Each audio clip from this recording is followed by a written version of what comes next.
ऐसा खतरनाक बॉडीगार्ड उम्रजान मोदी के भी उड़े होश। नरेंद्र मोदी के तत्कालीन पर्सनल बॉडीगार्ड रह चुके जासूस ने किए जब बड़े खुलासे। 16 साल में भर्ती हुए थे सेना में, काम इतने खतरनाक कि दुश्मन की कर देते हैं ऐसी के तैसी। 20 साल की उम्र में ही गैंगस्टर को मौत के घाट उतारने वाले इस हीरो की कहानी पर अब छपी किताब। उम्रजान मोदी के भी उड़ गए थे होश, दूसरे देश में अकेले ही दुश्मनों के छक्के छुड़ाने का रखते हैं जोश। उम्र और कारनामों के बीच का फासला देख हर कोई हैरान, बोल रहे लोग इसलिए मेरा भारत महान।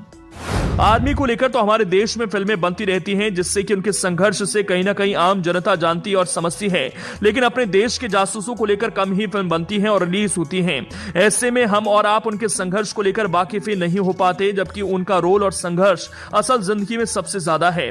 जासूस अगर दुश्मन के एरिया में है तो उसे उसकी सरकार बचाने नहीं आने वाली, आपका सेंस ही आपके काम आएगा। आपको पता होना चाहिए कि जिस कमरे या जिस जगह आप हैं वो सुरक्षित है या नहीं। अगर आपको 20 लोग देख रहे हैं तो आपको यह अनुमान लगाना आना चाहिए कि उनमें से सबसे खतरनाक 2 आंखें कौन हैं। ये पंक्तियां हैं 34 साल के पूर्व एनएसजी कमांडो, जासूस और रॉ एजेंट रहे लक्ष्मण लकी बिष्ट की। उनके दादा और पिता भी सेना में रहे हैं। 16 साल की उम्र में लकी ने आर्मी ज्वाइन की और कम उम्र से ही उन्होंने दुश्मनों के जहन में अपना डर कायम कर दिया। मोदी के पर्सनल बॉडीगार्ड रहे ये लकी बिष्ट कई एजेंसियों में जासूस के तौर पर तैनात रहे हैं। एक समय वो भी था जब उत्तराखंड के गैंगस्टरों की हत्या में उनका नाम आया। 2011 में उन्हें जेल हो गई थी, लेकिन बाद में क्लीन चिट मिल गई। उन्होंने दोबारा स्पेशल फोर्सेस ज्वाइन की। बिष्ट एलओसी के उस पार भारत के जासूस बनकर रहे।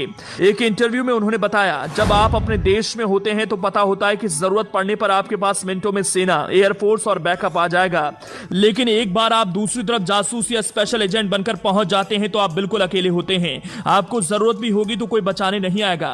अगर पकड़े गए तो सीधा मौत मिलेगी और आपकी अपनी सरकार भी मुंह मोड़ लेगी। हम एजेंट्स को ये बातें पता होती हैं कि जिन लोगों के लिए आप जान देने जा रहे हैं वो कभी याद नहीं करेंगे। बिष्ट कहते हैं कि सबसे महत्वपूर्ण बात जासूस या किसी एजेंट के लिए यह होती है कि जब आप अकेले हैं तो सेफ हैं। जब तक आपको कोई नहीं जानता आपकी स्क्रिप्ट छिपी रहती है। जैसे ही आपके बारे में लोग जानने लगते हैं आपके ऊपर खतरा मंडराने लगता है। एक समय में सर्वाइवल के लिए आपको इंस्टेंट डिसीजन लेना आना चाहिए। बिष्ट को 2009 में भारत का बेस्ट एनएसजी कमांडो का अवार्ड मिल चुका है। एनएसजी में तैनाती के दौरान वो तत्कालीन सीएम नरेंद्र मोदी, एल.के. आडवाणी, राजनाथ सिंह समेत कई वीआईपी के पर्सनल बॉडीगार्ड रहे। लकी बिष्ट को 17 वीआईपी के पर्सनल सिक्योरिटी ऑफिसर रहे हैं। उनकी ड्यूटी हमेशा ऑपरेशन में ही बीत रही थी। करीब 7 से 8 साल बाद वो एनएसजी में आए। एक समय वो चंद्रबाबू नायडू के पर्सनल सिक्योरिटी ऑफिसर थे और साउथ के कई एक्टर्स के संपर्क में आए। बाद में लेखक के तौर पर हिंदी फिल्म इंडस्ट्री में आ गए। हाल में उन पर एक किताब भी आई। इंडियन आर्मी पर जो मूवीज बनती हैं उसे देखकर उन्हें लगा कि वो खुद लिख सकते हैं। इसके बाद उनकी जिंदगी में एक नया मोड़ आया। बिष्ट ने 2.5 साल भारत के बाहर स्पेशल फोर्स की ट्रेनिंग ली है। उन्हें सिखाया गया कि एलओसी को अगर क्रॉस कर कभी जाना पड़े तो दुश्मन के ठिकानों को कैसे तबाह करेंगे। Indian commando, NSG, sniper, explosive engineer के कोर्स करने के बाद वो पूरे कमांडो बने। ज्यादातर समय वो नॉर्थ ईस्ट के अशांत क्षेत्र में तैनात रहे। यूएन की तरफ से ऑपरेशनों में भी गए। पीएम नरेंद्र मोदी के सीएम रहने के दौरान बिष्ट उनके पर्सनल सिक्योरिटी ऑफिसर रहे। उन्होंने बताया कि अहमदाबाद में मोदी जी का 1 घंटे का कार्यक्रम था और मुझे सुरक्षा की जिम्मेदारी मिली थी। घर के दरवाजे से उन्हें रिसीव करने से लेकर वापस वहीं छोड़ने तक मुझे साथ रहना था, लेकिन मैं 17 दिनों तक उनके साथ रहा। बिष्ट के पास उस समय केवल एक ही कपड़ा था। वो कहते हैं, जब मैं मोदी जी से पहली बार मिला था तो मैं सीक्रेट सर्विस में था। सर को यकीन ही नहीं हुआ कि मैं 21 साल का हूं।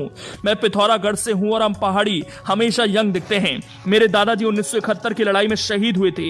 बिष्ट ने यह भी कहा कि पीएम मोदी जिससे मिलते हैं उसे कभी नहीं भूलते। जब 2010 में अमेरिका के तत्कालीन राष्ट्रपति बराक ओबामा भारत आए थे तब लकी बिष्ट को उनकी सुरक्षा में लगाया गया था। इसमें उनका समर्पण भाव और निपुणता सबने देखी। अलग अलग एजेंसियों में उनकी भूमिकाओं के कारण ही एस हुसैन जैदी ने रॉ हिटमैन के नाम से किताब लिखी है। आजकल ये पूर्व कमांडो फिल्म इंडस्ट्री में नई भूमिका में उभर रहा है।